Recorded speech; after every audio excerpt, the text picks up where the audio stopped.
welcome your remarks. Masayang araw po sa inyong lahat. Thank you for all your presence today. Nakakataba po sa puso to see this kind of support for Pure Gold Cine Panalo.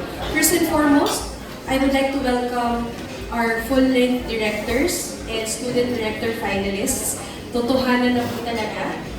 This is really is it. Ayan, so welcome and so grateful also to Pure Gold Cine Panalo partners, of course, Direct Chris Calilig and Inside 360 family, Republic Creatives, of course, our friends and family na rin from MTRCB, MFP, Gateway Mall and Cinemas, Mall Fund, Terminal 6, Sir Ferdinand Lapos, thank you so much, Direct Emmanuel De La Cruz, and Sir Ricky Lee. So I am really out of words. Kagabi ko pa po iniisip how will I do this welcome speech again because I am just like a regular marketing person and ang forte ko po talaga ay hakot day. So hindi ko alam. So film festivals are really a new thing for me. But siguro I will just share this. Lately, my husband and I have been hooked into watching this new K-drama, and it's called Love Scout. I don't know if you have heard of it. No? So, kwento siya ng isang very driven female CEO of a headhunting firm.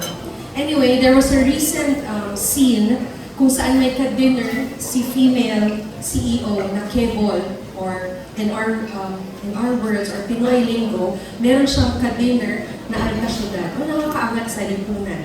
Okay? And their conversation goes, sabi ni CEO girl, are you still sponsoring college students? Sabi ni CEO girl. And the rich man answered, what's the point of earning money? It's best to share and support it to those who have potential. So, and this struck me so much kasi the female lead was not actually born pala with a silver spoon. She was a beneficiary of a vision and trust, and that gave her yung passion niya sa buhay. Kasama na rin yung pagiging driven niya sa karera na pinili niya.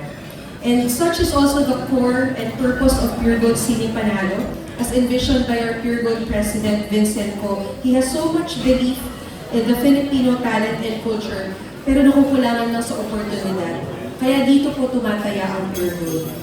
We are just in our second year, but it feels already like a monumental movement already. So thank you so much for allowing and trusting a simple supermarket to have these dreams and efforts for our local film industry. Please help spread the word that the Pure Gold Cine Panalo Festival is here. We can change the narrative. We can change the supports and alternates. We can make them be the leads.